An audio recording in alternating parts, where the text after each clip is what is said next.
Ontem foi Halloween e hoje eu resolvi trazer um vídeo que é sobre o Saci, uma figura marcante do nosso folclore, que ganhou um dia de comemoração no mesmo dia da festa de Halloween. Será que isso foi uma coincidência? O Saci é um ser mítico muito conhecido e famoso. Todos sabem do menino travesso que não tem uma perna e usa uma carapuça, fumando um cachimbo. Mas ele nem sempre foi assim, dá os contos indígenas aos contos afro-brasileiros. Mas como se deu a evolução do Saci ao longo do tempo? Quem nunca ouviu falar nas histórias do Saci, sentindo medo ou curiosidade pelo ser que protege as florestas e prega peças? A história do Saci já foi narrada em diferentes mídias, como músicas, livros, jornais, peças de teatro, pinturas, filmes, quadrinhos, entre muitas outras. O Saci é tão conhecido que transcende as fronteiras do Brasil, aparecendo no Uruguai, Argentina, Paraguai, como Iaci-Iaterê ou Iaci-Iateré. Na região do Misiones, na Argentina, o Iaci-Iateré é um ser anão de cor vermelha que manipula um bastão de ouro ou uma varinha encantada. Para também o povo araucano, conhecido como Mapuches, um povo indígena da região do centro-sul do Chile e do sudoeste da Argentina, eles possuem um ser chamado de Quetrenomu, um duende perneta de aparência similar ao Saci. No Peru, o grupo dos chamados Mineiros de Jucani tem a lenda do Mugi, que trata-se de um menino de 10 anos que habita um mundo subterrâneo. Ele veste-se como um mineiro, porém com roupas ornamentadas em ouro. Seu corpo possui uma grande genitália, 2 chifres na cabeça e olhos em tons vermelhos vibrantes. No México, o deus Tezcatlipoca dos povos originários tem algumas semelhanças físicas com o Saci, como a ausência de um pé, sendo que toco da perna ele arremessa chamas de fumaça correntes do fogo e água. Mas não é só aqui na América que existem criaturas com semelhanças a Saci. Na Europa, existem diversos seres que podem se assemelhar fisicamente ou em atributos morais ao Saci. Em Portugal, nós temos o Negrelion, um ser que usa touca vermelha e gosta de fazer caretas. Também há um outro ser chamado Molequinho, que usa bota vermelha, sendo muito agitado e malicioso. E também tem o Fradinho de Mão Furada, uma criatura que possui uma carapuça de cor vermelha forte, que durante a noite ele entra na casa pelas fechaduras das portas, sobe em cima das pessoas enquanto dormem e faz com que elas tenham pesadelos. Mas agora, vamos entrar a fundo nos mitos do Saci, aqui no nosso Brasil, começando pelas diferentes histórias do Saci indígena. Bem, as características físicas do Saci Pererê são reconhecidas pelos indígenas através de textos escritos por autores brancos e indígenas. Em Índios e Caboclos, escrito por Francisco Schaden, ele explica que o Saci faz traquinagens à noite porque enxerga muito mal. Em suas palavras, na língua tupi-guarani, a palavra Saci significa vista doente. Ele também fala sobre os elementos africanos que compõem o personagem que vemos mais para frente no vídeo. E se você está curtindo, não se esqueça de deixar o like, seguir aqui no canal e comentar. Vamos interagir aqui embaixo. Voltando a essa questão de não ter uma perna e de ter uma visão ruim, encontramos o médico e coletor de palavras indígenas, Clovis Chiradia, no dicionário de palavras brasileiras de origem indígena. Ele cunhou a seguinte definição para o Saci, abre aspas, entidade fantástica, negrinho de uma perna só, de cachimbo e barrete vermelho, persegue ou arma ciladas aos viajantes, no Vale do Paraíba do Sul, tem um olho doente, entre parênteses, essa, assim, fecha parênteses, e outro muito vivo, abre parênteses de novo, essa, pererê, fecha parênteses e fecha aspas. Aqui, podemos notar uma origem muito interessante para o nome do personagem. Tanto Francisco Schatten quanto Clovis Chiradia, apesar de darem características negras ao Saci, não deixam de ressaltar sua matriz indígena. Temos a olhar também a origem da palavra, que vem Eaçá, Assi e Eaçá Pererê, ou seja, tanto de falar Iaçá-si e Iaçá Pererê virou Saci Pererê hoje em dia. E esse Saci ameríndio é mencionado por Egon Schaden, antropólogo, etnólogo, pesquisador e professor universitário brasileiro. Ele afirma que o Saci faz parte da vida dos ameríndios que habitam o Brasil desde pelo menos os tupinambás litorâneos. Em seu livro Aspectos Fundamentais da Cultura Guarani, é registrada a presença desse personagem entre os Nandeva, um grupo de povos guarani contemporâneos, e os Kaiowá, outro grupo guarani que vive na região do Mato Grosso do Sul. Olhando agora para os Nandeva, eles chamam essa criatura de Atsigiá, um ser invisível que causa doença e dor a quem o encontra. É dito que ele possui uma aparência humana de cor preta, com 2 pernas e não fuma. Já entre os Kaiowá, seu nome é Xaxim Tarerê. De acordo com Egon Schanden, esse nome pode ser surgido com o contato dessas pessoas com a cultura brasileira ou paraguaia. Esse ser aparece como um menino com aparência de 5 anos, de cor preta ou branca. Ele gosta muito de tabaco e aguardente, e sua força mágica reside em um bastão que carrega. Para os Kaiowá, essa criatura se manifesta por assobios no meio dos matos, causando arrepio em quem escuta. Continuando com o Saci indígena, vamos falar sobre a obra de Olívio Jecupé, escritor guarani e presidente da Associação Guarani Nheé Porá. Em seu livro intitulado O Saci Verdadeiro, ele apresenta 2 narrativas sobre o personagem, um saci generoso que cuida da floresta e de seus moradores. Aqui no livro é mostrado o personagem principal, um indígena chamado Tupã-Mirim, que possui apenas um braço. O fato de ter apenas um braço o impede de desempenhar funções de caça, pesca e por timidez de namorar alguém. Na história, Tupã-Mirim se aventura na floresta e está sempre protegido pelo Saci. O Saci de Jecupé é um espírito bom, um índio pequeno e bípede, geralmente invisível a todos, podendo se tornar visível quando quisesse. Ele também está atento a ouvir os pedidos das pessoas. O poder desse ser está contido em seu colar, chamado baeta. Com o passar da história, a amizade entre Saci e Tupã-Mirim se fortalece, com o Saci até concedendo um braço para o menino. O braço direito, invisível, que ele ganha, possibilita Tupã-Mirim nadar no rio, subir em árvores e utilizar arco e flecha, além de lhe dar coragem para namorar alguém. Em outra narrativa desse mesmo livro, dessa vez chamada O Saci Verdadeiro, que sim dá nome ao livro, Jecupé apresenta o personagem Caraí, que adora ouvir histórias do Saci contadas por sua avó e por sua mãe. Ao ir para a escola, com 8 anos de idade, ele escuta uma versão baseada no escritor Monteiro Lobato, em que o personagem é retratado como uma criança negra, usando roupas vermelhas, com um cachimbo na boca e assobiando. O menino, intrigado com essa interpretação tão diferente das histórias contadas por sua avó e mãe, sai um dia da aldeia em direção ao mato, comentando consigo mesmo se caso o Saci aparecesse, ele reconheceria ele. E o Saci aparece para ele, e eles conversam. Caraí pergunta ao Saci se ele sabia das histórias que contam nas escolas sobre o Saci negro, e prontamente o Saci responde que sabia, e que não existe um Saci do jeito que falam. Além disso, é dito pelo próprio Saci que ele tem um irmão que protege as aves. Caraí pergunta se Saci não fica com raiva das representações que fazem dele, e ele diz que não. O Saci acrescenta que se eles descobrissem a verdade, seria algo ruim. Assim, Caraí vai para casa feliz por saber que existe um Saci e que se identifica com ele. Aqui é muito interessante ver as características de evolução das histórias e como elas vão se adaptando a diferentes contextos. Lembramos que histórias e mitos não são imutáveis, eles estão intimamente ligados à realidade de grupos e de povos. Assim, ao saber que existe um Saci que se identifica com ele como indígena, Caraí fica muito feliz. Essa história, escrita por um escritor indígena, valoriza o Saci como um ser indígena e um ente protetor. No Saci Verdadeiro, o autor amplia a ideia do espírito dono, trazendo à tona que o Saci é protetor dos animais e que seu irmão é protetor das aves, surpreendendo ao saber que o Saci tem um irmão. Para fechar essa parte, somos levados a uma presença plural do Saci. A partir desses autores, somos apresentados a diversas vertentes do Saci indígena, como um defensor e protetor, que pode ser travesso, mas protege aqueles que são dignos de sua proteção. Agora, vamos analisar a evolução do mito do Saci, ligando a chegada de povos africanos. A ideia do Saci que temos hoje começa a ser vista nos séculos 18 e 19, quando podemos observar a transfiguração do Saci de uma figura indígena para uma figura do Saci negro.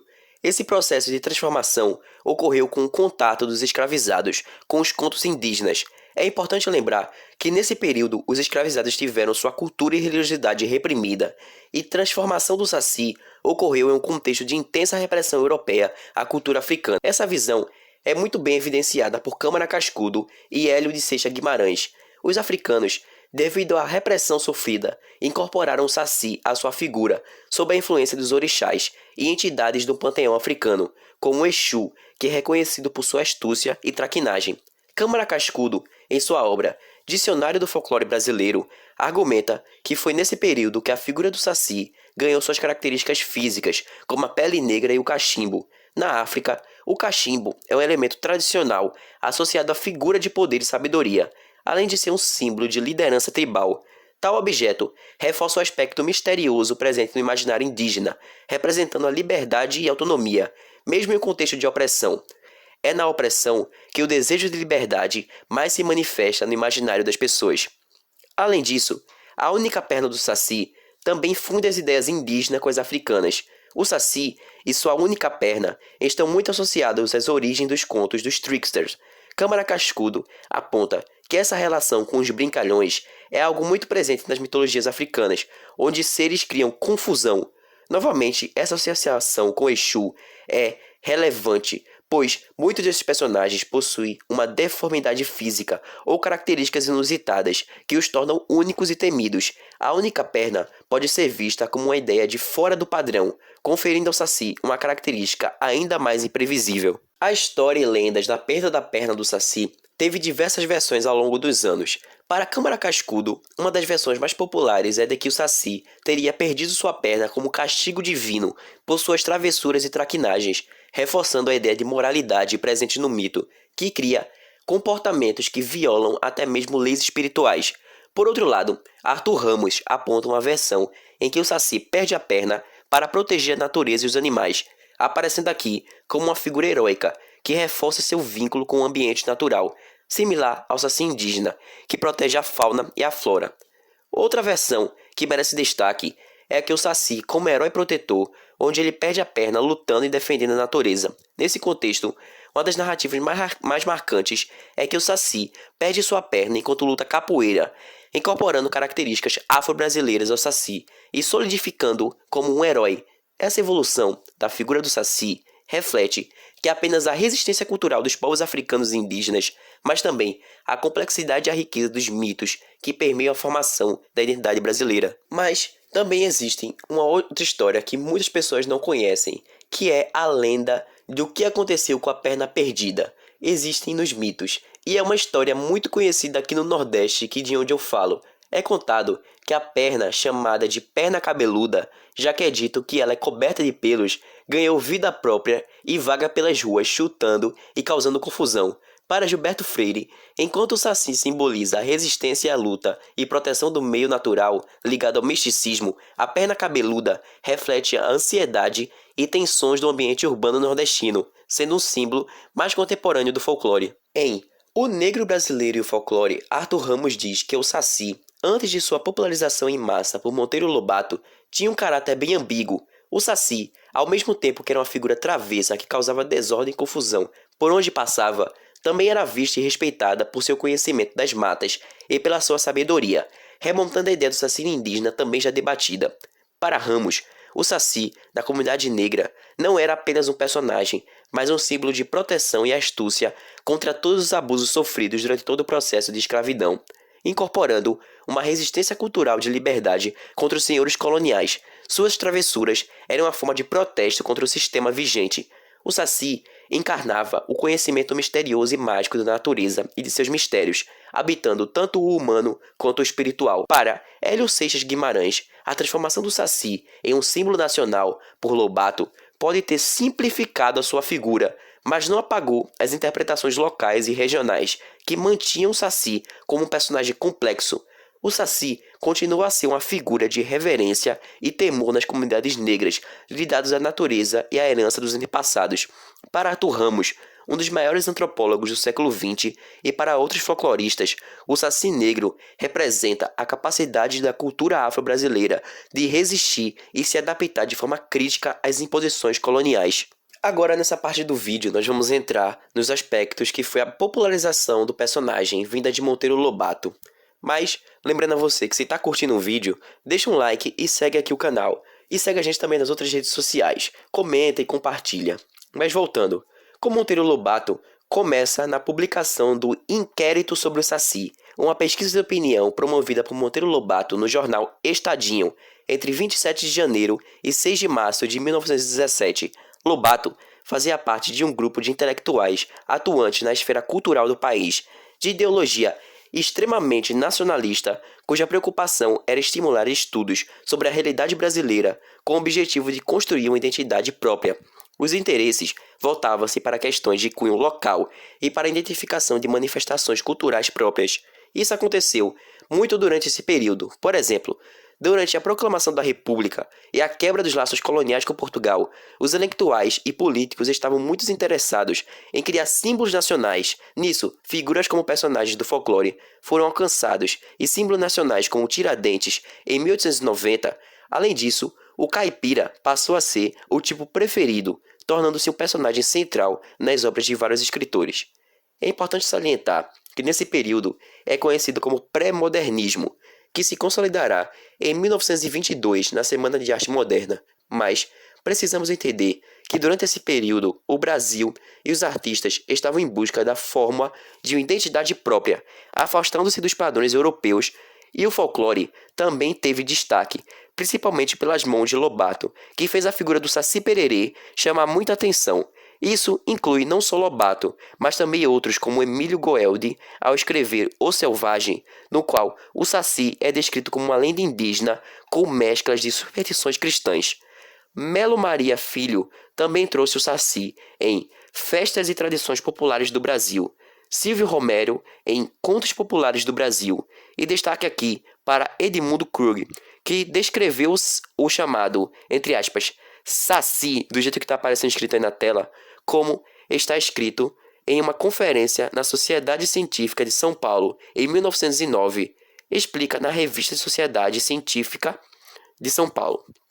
Voltando para Lobato, ele atuava até então como crítico de arte, escrevendo artigos em periódicos, e propôs, já em 1916, na Revista do Brasil, a substituição de ícones europeus por figuras da nossa tradição folclórica, abre aspas, pelos canteiros de gramas inglesas há figuras de anões germânicos, porque tais nibelungices mudas a nossa alma, e não sacis pererês, caiporas, mãe-dáguas e mais duendes criados pela imaginação do povo. Fecha aspas. Aqui podemos ver, personificado por Lobato, o ideal artístico da época, de retirada desses símbolos de origem além-mar de uma terra que o povo nem conhecia e se voltar para o estabelecimento de símbolos de identidade nacional. Assim, surge em Lobato a ideia de explorar mais a fundo a lenda brasileira do Saci Pererê. Esse texto reforça a hipótese de que a presença dos anões tem seu fundamento na preocupação com a construção de um projeto estético para o país. Tudo começa com a proposta inaugural de uma pesquisa de opinião no jornal Estadinho. Sim, esse jornal, hoje conhecido como Estadão, é bem antigo. Voltando, é então iniciada essa pesquisa e em seguida abre um concurso de pintura e escultura, resultado do interesse que o inquérito havia despertado. Com esse sucesso, o crítico então lança O Saci Pererê, resultado de um inquérito. E essa obra é um sucesso imediato, esgotando tudo em menos de um ano nas duas edições. Por fim, o lendário Saci entra definitivamente para o imaginário brasileiro, quando é editada em 1921 a obra O Saci, dirigida ao público infantil. Entrando agora nos finalmente do vídeo, eu gostaria de falar da criação do Dia do Saci. Isso surgiu de um projeto estético ligado à promoção do folclore brasileiro. O dia foi estabelecido em 2005 por meio de uma campanha do Ministério da Cultura em parceria com o movimento Cultura Viva, com o objetivo de incentivar o reconhecimento e a celebração da cultura brasileira. Isso, claro, veio de um movimento estético por coincidir com o Halloween, a fim de afastar os olhares de uma festa estrangeira e focar no nosso país, buscando atrair a atenção do público para as tradições brasileiras e oferecer uma alternativa nacional ao Halloween. Assim como antes, o Saci vem sendo uma figura de liberdade, proteção e crítica às sociedades, mas principalmente de Brasil. O Saci é aquele que se tornou a representação da cultura brasileira, seja como indígena, negro ou infantil. O Saci representa o Brasil. Com suas travessuras, ele cria os problemas da sua realidade, trazendo liberdade e bom humor. E esse foi o vídeo, espero que tenham gostado. Se gostaram, não esqueçam de curtir, seguir, comentar e compartilhar. O vídeo deu muito trabalho, e eu gostaria de deixar um agradecimento especial ao estudo do professor Rogério Rios Gonçalves da Rosa, da UFPL, chamado Jaci e Jaci Jaterê, o ponto de vista guarani e de outros povos ameríndios sobre a origem da lua e as constelações, e o Saci Pererê. Esse estudo foi de suma importância para eu fazer esse vídeo, e é claro, além de muitas outras obras, todas as referências estarão aqui na descrição. Então, se você tem algo a adicionar ao vídeo, comenta aqui e vamos conversar. E até a próxima!